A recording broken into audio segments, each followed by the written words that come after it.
Stars up now second. Dream Supreme on the outside third. Trippy down toward the rail is fourth. Shadowcaster has dropped back to fifth. Successful appeal at sixth. More Than Ready is threading his way through between horses there. Agnes World, Honest Lady coming on the outside. Bet on Sunshine is coming toward the rail. And it is Kona Run trying to gut it out another furlong as Kona Gold surges. And Honest Lady and Elaborate close in. It's Kona Gold in front. And Kona Gold has won it.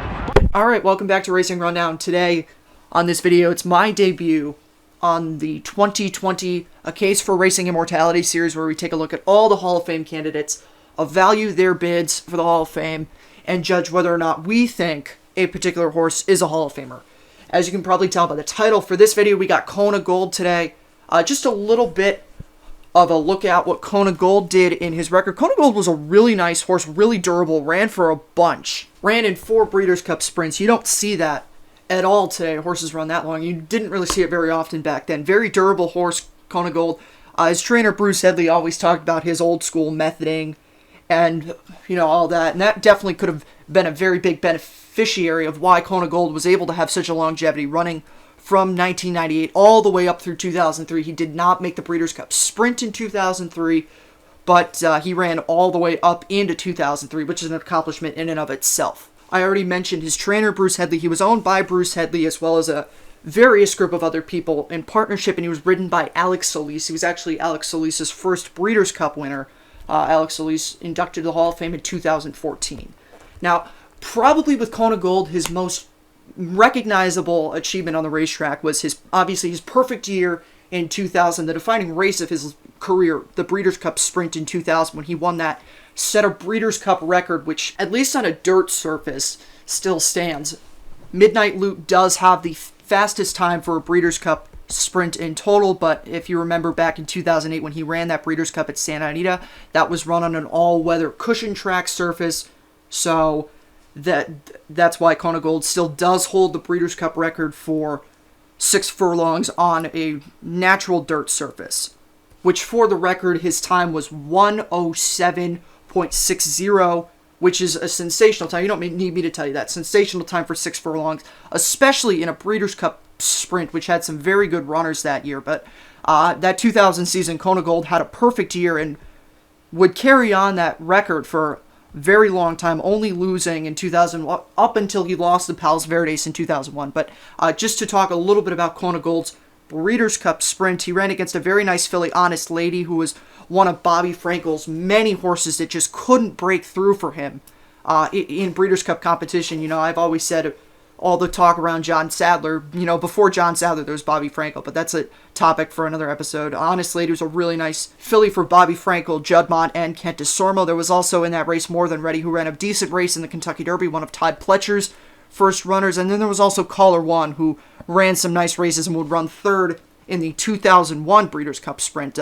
Most notably, he won the Carryback Stakes at Calder. But just looking at some of Kona Gold's other accolades, I already mentioned he was a winner of the Palos Verdes in 2000. That's when his run in 2000 started. And excuse me, I got to correct myself on that. I did gloss over. He did lose the San Carlos handicap, but from that point on, he had a perfect record from April 8th of 2000 all the way up through the Bing Crosby in July of 2001 at Del Mar.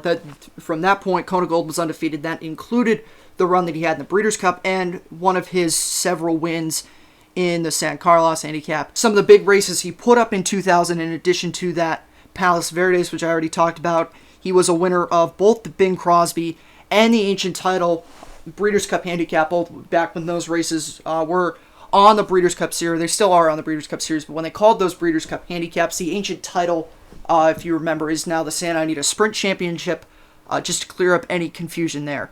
And then Kona Gold, as I mentioned, ran in 4 Breeders' Cups. Before that, 1998, he ran a nice third, second in 1999. Kona Gold had a problem that year. He couldn't break through, but he had a really nice year in 1999. He won a listed stake at Santa Anita, and then he was second in the Palos Verdes, second in the San Carlos, second in the Ancient Title, second in the Breeders' Cup Juvenile. But all 4 of those races were really good seconds. And then he finally was able to break through, get a big Grade 2 win in the Palos Verdes, go on, have that really nice year, 2000 into 2001, where had it not been for his very subpar performance in the Breeders' Cup Sprint at Belmont Park in 2001, Kona Gold probably would have been at least in contention for another Sprint Eclipse Award. That probably wouldn't have won it because the Philly Extra Heat and Squirtle Squirt still ran really good races in that. But Kona Gold probably would have gotten a little bit more consideration, but that just kind of blew Kona Gold off the map. And really, looking back at Kona Gold's career, for the vast majority of it, he was a super consistent horse. There's a lot of there's a lot of firsts and a lot of seconds. His overall career: 30 starts, 14 wins, 7 seconds, and 2/3. So in 23 of his 30 races, Kona Gold finished in the money. And over the course of his career, he earned just over $2.2 million.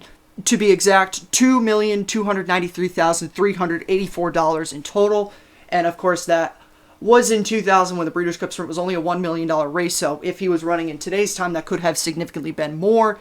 And, as I mentioned, the super consistent part of it. So that begs the question is Kona Gold the type of horse that's a Hall of Famer? He's got the things that you look for when you're looking, the base requirements that, when you look at a horse right there, you can see that automatically goes on the list. He's got an Eclipse Award, he's got a Breeders' Cup win, and he's got several good runs in the Breeders' Cup. Now, I've always been an advocate of Breeders' Cup is not the only defining part about a horse's resume, and this is perfectly the example with Kona Gold. And I will also throw in here, he did toward the end of his career, he did kind of run some bad races. He didn't have a great year in 2003. He did win a Grade 3 at Santa Anita on the 1st of January, but after that he was at 6th, 3rd, and 5th. His last start, the 5th being in the Bing Crosby. But Kona Gold's the type of horse that, longevity, he was consistent, ultra consistent horse. And, he had talent too. It's not like he was consistently losing races. He had that really good year, 2000. That streak when he won all those races, winning a bunch, only losing one race in that streak between the beginning of the year 2000 all the way through up until the Breeders' Cup. So for a 20 or so month stretch, Kona Gold was one of the most consistent sprinters in the country, if not the best sprinter in the country. So obviously that's a big motivating factor with Kona Gold. Now, the thing about Kona Gold is he's been on Hall of Fame lists before and obviously has not gotten in. Kona Gold's the type of horse, I don't like to draw comparisons between horse racing and other sports very often, but this is an example that I would use. There's always the example of a guy on a baseball Hall of Fame. This is baseball's the most notable other Hall of Fame stuff.